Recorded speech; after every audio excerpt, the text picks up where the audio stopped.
Hello everyone. Very good morning to all of you. आज के दिन की शुरुआत करेंगे 4 जून 2023 के करंट अफेयर के साथ। हर एक क्वेश्चन इंपॉर्टेंट है, इसलिए पूरा वीडियो अंतिम तक ध्यान से देखिएगा।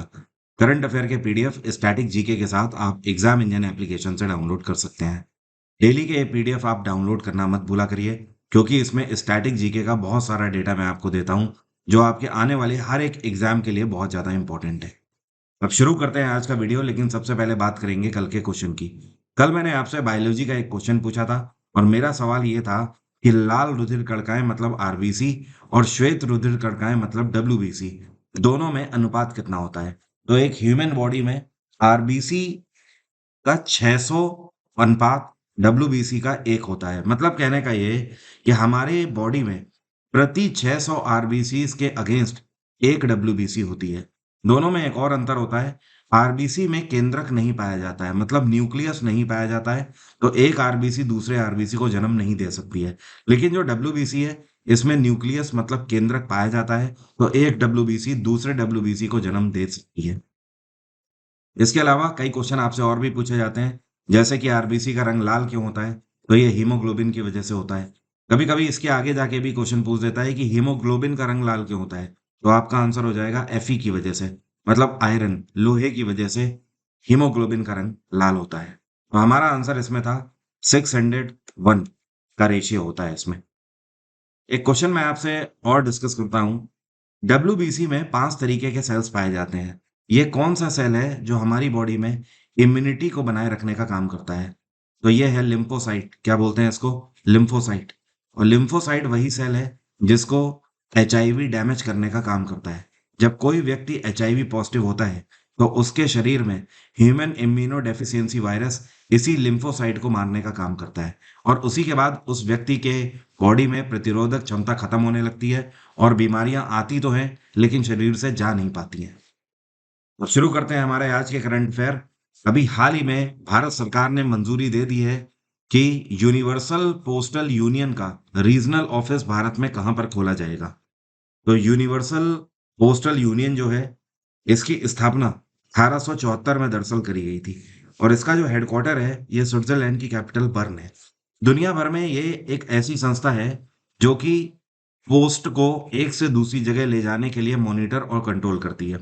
मतलब कहने का कि डाक व्यवस्था पूरे दुनिया में, जैसे कि हमारे देश में डाक व्यवस्था संभालता है नेशनल पोस्ट ऑफिस, उसी तरीके से पूरे दुनिया में मॉनिटर और कंट्रोल इसको कौन करती है? Universal postal union. तो अब इन्होंने फैसला लिया है कि ये भारत में एक यूनियन का अपना एक रीजनल ऑफिस खोलेंगे, और इसके लिए भारत सरकार ने मंजूरी दी है कि ये नई दिल्ली में खोला जाएगा। इंपॉर्टेंट क्वेश्चन है, ध्यान रखिएगा। अभी हाल ही में भारत सरकार ने फैसला लिया है कि ये कौन सी कंपनी है जिसको 100 वंदे भारत ट्रेन बनाने का कॉन्ट्रैक्ट दिया जाएगा। तो ये कंपनी है एल्स्टॉम। एल्स्टॉम एक फ्रेंच कंपनी है, और अभी हाल ही में भारत सरकार की तरफ से बिडिंग करवाई गई थी, और इस बिडिंग में सबसे कम कोट किया है इस कंपनी ने। वैसे भारत की एक कंपनी है जिसका नाम है मेधा। मेधा ने कोट किया था कि ये 169 करोड़ में एक ट्रेन बनाकर देंगे भारत सरकार को। लेकिन ये जो फ्रेंच कंपनी एस्ट्रॉम है, इसने कोट किया है 151 करोड़। मतलब करीब करीब अगर 150 करोड़ भी मान लें, तो ये हो जाते हैं 1500 करोड़। ठीक है, 15,000 करोड़ यहाँ पर ये हो जाते हैं। तो ये जो 15,000 करोड़ है, इसकी मदद से एस्ट्रॉम जो है ये भारत सरकार के लिए वंदे भारत एक्सप्रेस की 100 यूनिट बनाकर देंगे। अब ये जो वंदे भारत एक्सप्रेस है, अभी तक जो चलाई गई है भारत में, ये सारी एसी ट्रेन है। लेकिन भारत की इतनी बड़ी पॉपुलेशन है, और हर एक जनसंख्या, हर एक व्यक्ति एसी में ट्रैवल नहीं कर सकता है। तो ऐसे लोग जो कि स्लीपर में ट्रैवल करना चाहते हैं और अपने गंतव्य स्थान तक जल्दी पहुंच पाएंगे, तो ये फैसिलिटी वंदे भारत एक्सप्रेस की स्लीपर कोच फैसिलिटी देगी। तो बेसिकली ये जो 100 वंदे भारत एक्सप्रेस बन रही है, ये स्लीपर फैसिलिटी के साथ बनाई जाएंगी। अब देखिए है क्या कि टोटल ये जो कॉन्ट्रैक्ट तैयार हुआ है, ये 30,000 करोड़ का कॉन्ट्रैक्ट तैयार हुआ है। 15,000 करोड़ जो है, ये इसमें तो 100 वंदे भारत बनेंगी। इसके अलावा जो 15,000 करोड़ और है, ये मेंटेनेंस के लिए एल्स्टॉम को दिए जाएंगे। एल्स्टॉम कंपनी इन ट्रेनों के साथ साथ अगले 35 वर्ष तक इन ट्रेनों का मेंटेनेंस भी भारत में प्रोवाइड करेंगे। तो फिलहाल जो है, ये इनको 13,000 करोड़ की धनराशि दी जाएगी सरकार की तरफ से, और अगले जो 17,000 करोड़ होंगे, वो इनको बाद में दिए जाएंगे मेंटेनेंस के टाइम में। धीमे धीमे करके इंस्टॉलमेंट में पे करते रहेंगे, जैसे जैसे ये मेंटेनेंस भारत में देते रहेंगे इसका। फ्रांस में इस टाइम पे राष्ट्रपति हैं इमैनुअल मैक्रोन। अभी हाल ही में national payment corporation of India ने एक रिपोर्ट जारी करी है और इस रिपोर्ट के तहत ये पता लगा है कि मई 2023 में पूरे भारत में कितने यूपीआई ट्रांजैक्शन हुए हैं। पूरे भारत में इस टाइम पर अगर केवल एक महीने की बात करें, पिछले महीने की, तो 14 लाख करोड़ रुपए के ट्रांजैक्शन हुए हैं। यहाँ पर मैं केवल अमाउंट बता रहा हूँ, 14 लाख करोड़ ये अमाउंट है जिसके ट्रांजैक्शन हुए हैं। और लेन देन, और अगर केवल ट्रांजैक्शन की हम बात करें तो ट्रांजैक्शन 9.41 बिलियन हुए हैं। तो ये नंबर ऑफ ट्रांजैक्शन है। और ये कितने कैश का ट्रांजैक्शन हुआ है? 14 लाख करोड़ का ट्रांजैक्शन हुआ है। एनपीसीआई, जिसको national payment corporation of India बोलते हैं, इसकी स्थापना साल 2008 में करी गई थी। इसका हेडक्वार्टर है नई दिल्ली। यूपीआई भारत में साल 2016 में आया था और उस टाइम पर 21 बैंकों के साथ इसको लॉन्च किया गया था। जो यूपीआई है, आपको बता दूं, ये एनपीसीआई ने ही डेवलप किया हुआ है। ये कौन सा देश है जिसने अभी हाल ही में दुनिया के सबसे बड़े फूड स्टोरेज स्कीम को मंजूरी दी है कोऑपरेटिव सेक्टर के लिए? कोऑपरेटिव सेक्टर का मतलब सहकारी क्षेत्र में सुविधा देने के लिए खाद्य भंडारण की एक नई योजना लॉन्च करी है भारत सरकार ने। आज तक में पूरे दुनिया में ऐसी कोई भी सरकार नहीं है जिसने इतने बड़े लेवल पर फूड स्टोरेज की फैसिलिटी लॉन्च करी हो। देखिए, भारत एक कृषि प्रधान देश है और हमारा देश सबसे बड़ी पॉपुलेशन भी रखता है। तो हमारे देश में इतनी कृषि करी जाती है कि हम अनाज उगाते भी हैं, उसका कंजम्पशन हमारे देश में भी किया जाता है और उसके बाद हम दुनिया भर में कई सारे देशों में बेच भी लेते हैं। अब ऐसे में सबसे बड़ी टेंशन हमारे देश में ये है आज की डेट में, स्टोरेज कैपेसिटी का ना होना। किसान ज़्यादातर स्थितियों में इस तरीके से डरता है कि अगर टाइम पे उसकी फसल नहीं बिकी तो वो कहाँ स्टोरेज रखेगा। अगर कोल्ड स्टोरेज में जाता है तो वहां पर भी उसको किराया देना पड़ेगा। तो इन सारी चीजों को देखते हुए आने वाले टाइम में बहुत सारी ऐसी कंपनियां हैं जो फूड स्टोरेज के क्षेत्र में आएंगी और भारत सरकार की तरफ से उनको सब्सिडी दी जाएगी। ठीक है, ये है उसका मेन उद्देश्य। और इसका एक सबसे बड़ा उद्देश्य ये भी है कि जो फूड कॉरपोरेशन ऑफ इंडिया है, जो एफसीआई है, एफसीआई का बर्डन भी इससे कम होगा, क्योंकि अभी तक जो फूड स्टोरेज योजनाएं हैं, इनका पूरा का पूरा दारोमदार एफसीआई ही संभाल रहा है। लेकिन अब जैसे जैसे कई सारे एमएसएमई जुड़ेंगे तो एफसीआई का जो बर्डन है वो कम होता चला जाएगा।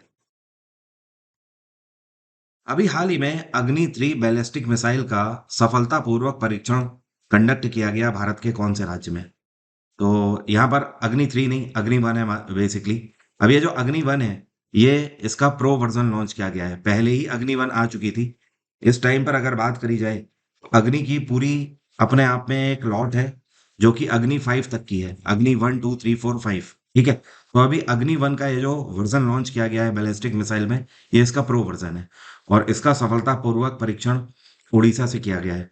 उड़ीसा में अब्दुल कलाम आइलैंड है, वहां से इसको लॉन्च किया गया है। पहले इसका नाम व्हीलर आइलैंड हुआ करता था, बट बाद में इसका नाम बदलकर अब्दुल कलाम आइलैंड कर दिया गया है। यूनियन मिनिस्टर ये कौन है जिनके द्वारा प्रधानमंत्री स्वानिधि मोबाइल एप्लीकेशन अभी हाल ही में लॉन्च किया गया है? तो ये हरदीप सिंह पुरी, इनके द्वारा अभी हाल ही में स्वनिधि मोबाइल एप्लीकेशन लॉन्च किया गया है। अब इसका मेन उद्देश्य क्या है? देखिए, पूरे भारत भर में जो स्ट्रीट वेंडर्स हैं, ठीक है, कहने का मतलब ये कि रोड के किनारे जो फूड स्टॉल लगाते हैं, ठीक है, रेडी लगाते हैं, जिनको आप हिंदी में रेडी बोलते हो या आप ठेला बोल लो या आप स्टॉल बोल लो, ठीक है। तो ऐसे हमारे भाई बंधु जो कि इस तरीके का व्यापार कर रहे हैं, तो उनका जो स्ट्रीट साइड स्टॉल है उसके लिए या व्यापार के लिए वो इस योजना के अंतर्गत लोन फैसिलिटी ले सकते हैं। स्वानिधि मोबाइल एप्लीकेशन के तहत वो खुद को रजिस्टर करें और 10,000 रुपए तक का वो लोन ले सकते हैं। ये 10,000 रुपए का लोन उनको 1 साल तक के लिए दिया जाएगा। 1 साल में उनको वापस करना होगा। भारत सरकार इस स्वानिधि मोबाइल एप्लीकेशन के तहत पूरे भारत भर में 50 लाख स्ट्रीट वेंडर्स को टारगेट कर रही है। ये कौन सा बैंक है जिसने अभी हाल ही में मिंत्रा के साथ एक पार्टनरशिप करी है क्रेडिट कार्ड को लेकर, lifestyle basis and fashion basis पर? तो ये जो बैंक है, ये है कोटक महिंद्रा बैंक। अब समझिए पूरी स्कीम क्या है। कोटक महिंद्रा बैंक आपको स्पेशल एक शॉपिंग कार्ड देगा। ये स्पेशल जो शॉपिंग कार्ड होगा, ये क्रेडिट कार्ड होगा, ठीक है। और ये स्पेशली शॉपिंग बेस्ड होगा, fashion and lifestyle shopping based. जो कि प्रोडक्ट मिंत्रा बेचते हैं, जैसे कि कपड़े हो गए, जूते हो गए, कॉस्मेटिक आइटम्स हो गए, ठीक है? ये सारी चीज़ें। तो ये जो इनका क्रेडिट कार्ड होगा, ये आपको स्पेशल ऑफर्स डील कराएगा मिंत्रा के अंदर, ओके? और इसमें आपको क्रेडिट फैसिलिटी भी दी जाएगी, एक्स्ट्रा पॉइंट्स भी मिलेंगे, ये सारी चीज़ें। जब इस तरीके से 2 कंपनीज़ एक साथ आती हैं, तो दोनों को लाभ होता है। अब देखिए मिंत्रा की अगर बात करें, तो मिंत्रा को यहाँ पर यूज़र्स मिल रहे हैं कोटक महिंद्रा बैंक के। कोटक महिंद्रा बैंक की अगर बात करें, तो कोटक महिंद्रा बैंक को जो है, इनको पहली चीज़ तो गुडविल मिल रही है, इनके कंज़्यूमर्स खुश होंगे। दूसरी चीज़, इनको भी कस्टमर्स का फ़ायदा होगा, इनके भी न्यू कस्टमर्स जुड़ेंगे। बहुत सारे अब ऐसे लोग होंगे जो कि कोटक महिंद्रा बैंक का क्रेडिट कार्ड लेंगे, सिर्फ़ मिंत्रा की शॉपिंग करने के लिए, ठीक है? तो ऐसे कोलैबोरेशंस में दोनों कंपनी मिंत्रा की स्थापना साल 2007 में करी गई थी। इसका हेडक्वार्टर है बैंगलोर और मिंत्रा की सीईओ है नंदिता सिन्हा। कौन है? नंदिता सिन्हा। और मिंत्रा की ब्रांड एम्बेसडर इस टाइम पे कौन है? तो फुल फ्लैश में ब्रांड एम्बेसडर है कियारा आडवाणी। कौन है? कियारा आडवाणी। वैसे तो और लोग भी ब्रांड एम्बेसडर हैं, लेकिन full flash brand ambassador Kiara Advani है। और कोटक महिंद्रा बैंक 1985 में एस्टैब्लिश किया गया था। एक्सिस बैंक 1993, आईसीआईसीआई और एचडीएफसी ये दोनों 1994 में एस्टैब्लिश किए गए थे। एक्सिस बैंक, एचडीएफसी और कोटक महिंद्रा तीनों का हेडक्वार्टर मुंबई है। आईसीआईसीआई का हेडक्वार्टर वडोदरा है। अभी हाल ही में वर्ल्ड मेट्रोलॉजिकल ऑर्गेनाइजेशन में पहली बार किसी महिला को सेक्रेटरी जनरल के रूप में अपॉइंट किया गया है। क्या नाम है इनका? तो जो आपको पिक्चर में दिख रही हैं, इनका नाम है सेलेस्टे साउलो। क्या नाम है? सेलेस्टे साउलो। ये अर्जेंटीना से बिलोंग करती हैं सेलेस्टे। और इससे पहले सेलेस्टे अर्जेंटीना के अंदर रेडिंग, जो इनकी क्लाइमेट एंड वेदर एजेंसी थी, उसमें ये 2014 से कार्यरत है डायरेक्टर के रूप में। तो एक अच्छा खासा एक्सपीरियंस है वेदर एंड मेट्रोलॉजिकल के क्षेत्र में। तो वो सारी चीज़ें देखते हुए इनको डब्ल्यूएमओ में सेक्रेटरी जनरल के रूप में अपॉइंट किया गया है। और डब्ल्यूएमओ की स्थापना 1950 में करी गई थी। इसका हेडक्वार्टर है जिनेवा। डब्ल्यूएमओ के प्रेसिडेंट कौन है? इनका नाम है गेरहार्ड एड्रेन। यहाँ पर मैं लिख देता हूँ, गेरहार्ड एड्रेन, ठीक है? ध्यान रखिएगा, अभी हाल ही में कल के मैंने वीडियो में आपको बताया था कि Steel Authority of India Limited SAIL के नए चेयरपर्सन कौन बनाए गए हैं? ये हैं अमरेंद्र प्रकाश। बहुत इंपॉर्टेंट है, ध्यान रखिएगा। अभी हाल ही में यूनाइटेड नेशन जनरल असेंबली के 78वें सेशन के लिए नए प्रेसिडेंट कौन अपॉइंट किए गए हैं? आज के करंट अफेयर में से सबसे ज्यादा इंपॉर्टेंट क्वेश्चन यही है। तो यूएनजीए की स्थापना 1945 में करी गई थी। इसका हेडक्वार्टर है न्यूयॉर्क। और यूएनजीए के 78वें सेशन के प्रेसिडेंट कौन होंगे? तो ये है डेनिस फ्रांसिस। क्या नाम है इनका? Dennis Francis. ये कौन से देश से बिलोंग करते हैं? ये टोबागो से बिलोंग करते हैं। किससे? टोबागो से। तो ये तो बात हो गई 78th सेशन के। अब इन्होंने किसकी जगह ली है? तो अभी तक 77वां सेशन चल रहा था। इवन ये जगह लेंगे सितंबर से। सितंबर तक 77th सेशन ही चलेगा। तो 77वें सेशन में कौन है? इनका नाम है कसाबा कोरुसी। यहाँ पर मैं लिख देता हूँ, कसाबा कोरुसी। ये हंगरी के हैं और इन्हीं को अब सक्सीड कर रहे हैं बेनिस फ्रांसिस। और 76 सेशन में कौन थे? ये थे अब्दुल्ला शाहिद। इनका नाम उस टाइम पर काफी उठा था क्योंकि एशियन है, तो इस वजह से न्यूज में काफी छाए हुए थे। अब्दुल्ला शाहिद मालदीव्स के एक्सटर्नल अफेयर्स मिनिस्टर हैं। ये कौन सी एयरलाइन है जिसको environmental airline of the year 2023 declare किया गया है? तो अपनी बेहतर सर्विसेज के लिए एतिहाद एयरवेज को environmental airline of the year 2023 declare किया गया है। और पूरे दुनिया में एहतियात की इस वजह से इसको प्रेज किया जा रहा है, इसकी प्रशंसा करी जा रही है, क्योंकि इनकी जो एयरलाइन है ये पॉल्यूशन कंट्रोल पर बहुत ज़्यादा ध्यान देती है। इसके अलावा इनकी एयरलाइंस में बहुत सारी चीज़ें ऐसी यूज़ करी जाती है, इन चीज़ों का ख्याल रखा जाता है कि प्लास्टिक का कम से कम यूज़ हो, बिल्कुल ज़ीरो हो। ये बहुत जल्द उस लेवल पर पहुंचने वाले हैं। और ये जो एयरलाइन है ये यूनाइटेड अरब अमीरात की है। और ये जो हेडक्वार्टर है इसका, ये है अबू धाबी। इनकी टैगलाइन ही है from Abu Dhabi to the world. इसके अलावा अगर बात करी जाए कि दुनिया में इनकी कौन सी रैंक है, तो वर्ल्ड में अगर बात करें तो लगातार ये दूसरी बार environmental airline of the year रहे हैं। और अगर टोटल अगर बात करें तो वर्ल्ड में एयरलाइंस की फैसिलिटीज के आधार पर इनका तीसरा स्थान रहा है। टॉप 10 में तो ये वैसे भी रहती है एयरलाइन।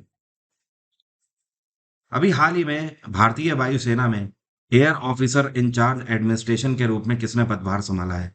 तो ये है राजेश कुमार आनंद। अब ये पदभार संभालेंगे एयर ऑफिसर इंचार्ज एडमिनिस्ट्रेशन का। अभी तक ये दिल्ली में एयर हेडक्वार्टर में डायरेक्टर जनरल के रूप में कार्यरत थे।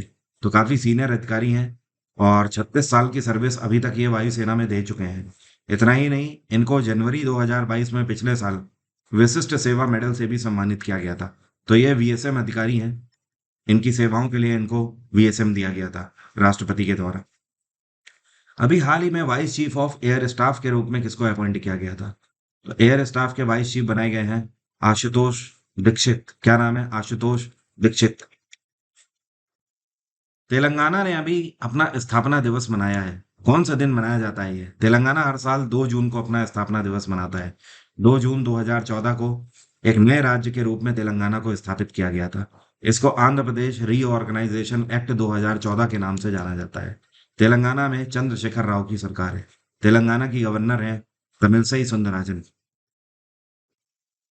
ये कौन सी कंपनी है जिसने भारत की मोस्ट वैल्यूएबल ब्रांड्स की लिस्ट में टॉप किया है? तो ये है टाटा कंसल्टेंसी सर्विसेज। टीसीएस एक बार फिर से भारत का नंबर 1 ब्रांड बनकर उभरी है। पिछले के पिछले साल भी टीसीएस नंबर 1 पर ही थी। अगर टॉप 3 कंपनीज की बात करें भारत में, तो नंबर 1 पे टीसीएस की ब्रांड वैल्यू है, नंबर 2 पे रिलायंस इंडस्ट्रीज की ब्रांड वैल्यू रही और नंबर 3 पे इन्फोसिस की ब्रांड वैल्यू रही। नंबर 4 पे एचडीएफसी बैंक रहा और नंबर 5 पे ब्रांड वैल्यू है जियो की। ये टॉप 5 कंपनीज हैं जिनकी ब्रांड वैल्यू सबसे ज्यादा है भारत में। और टीसीएस की अगर बात करें ब्रांड इवैल्यूएशन में, तो इवैल्यूएशन में जो ब्रांड वैल्यू है वो 1.09 लाख करोड़ की है। मतलब 1 लाख करोड़ से ऊपर की ब्रांड वैल्यू है टीसीएस की। सेकंड नंबर पे रिलायंस इंडस्ट्रीज है। इनकी 65,000 करोड़ के आसपास है। तीसरे नंबर पे इन्फोसिस है। इनकी 53,000 करोड़ के आसपास है। चौथे नंबर पे एचडीएफसी बैंक है। एचडीएफसी बैंक की जो ब्रांड वैल्यू है इनकी करीब 51,000 के आसपास और जियो की 49,000 के आसपास ब्रांड वैल्यू है। ये सारी 49,000, 51,000, 53,000 ये सब करोड़ों में है। अभी हाल ही में टीसीएस के नए सीईओ कौन अपॉइंट किए गए थे? क्या आप मुझे कमेंट बॉक्स में लिखकर बता सकते हो? क्योंकि मैंने आपको बताया था अभी हाल ही की ये न्यूज़ है। तो अगर आपको पता है तो बताइए कमेंट बॉक्स में, नहीं तो कल मैं इसको डिस्कस करूंगा। और हिंट दे देता हूं, इन्होंने राजेश गोपीनाथ को सक्सीड किया है। अब मेरा आज का सवाल आपसे, आप में से कितने लोग बता सकते हैं ये हमारे संविधान का कौन सा आर्टिकल है जो कि यूनिफॉर्म सिविल कोड के बारे में बताता है, जिसको समान नागरिक संहिता बोलते हैं? कमेंट बॉक्स में जल्दी से लिखकर बताइए। एग्जाम इंजन पे आप मेरे कोर्स को फॉलो कर सकते हैं। ये मेरा लाइव कोर्स है जो कि इस टाइम पर रनिंग बैच है आने वाले सीजीएल और 2023 के सभी एग्जाम्स के लिए। आप 10% का डिस्काउंट एग्जाम इंजन में हर एक बैच में प्राप्त कर सकते हो। कोड आपको पता ही है, आपके सामने ही यहाँ पर लिख कर आ रहा था, वरुण 10। इस कोड की मदद से आप हर एक बैच में 10% का डिस्काउंट प्राप्त कर सकते हैं। इसके अलावा रिकॉर्डेड बैच, हिस्ट्री, पॉलिटी के इन सब के भी आप अवेल कर सकते हैं। एमटीएस वाले स्टूडेंट एमटीएस के कंप्लीट बैच या सिर्फ एमटीएस के लिए जीएस जीके आप लेना चाहते हैं, वो सारे ऑप्शन अवेलेबल हैं आपके पास एग्जाम इंजन पे। अगर आप केवल जीएस जीके का बैच लेना चाहते हैं, वो मात्र 101 रुपए में उपलब्ध है। अगर आप कंप्लीट लेना चाहते हैं सारे टॉपिक्स के साथ, सारे सब्जेक्ट के साथ, तो फिर 300 रुपये का है। बहुत ही नॉमिनल फी है। इससे कम फी आपको कहीं पर भी नहीं मिलने वाली। आज की बात यहीं तक रहेगी। Thank you so much. Have a nice day. Take care. Bye bye. आपका दिन मंगलमय हो।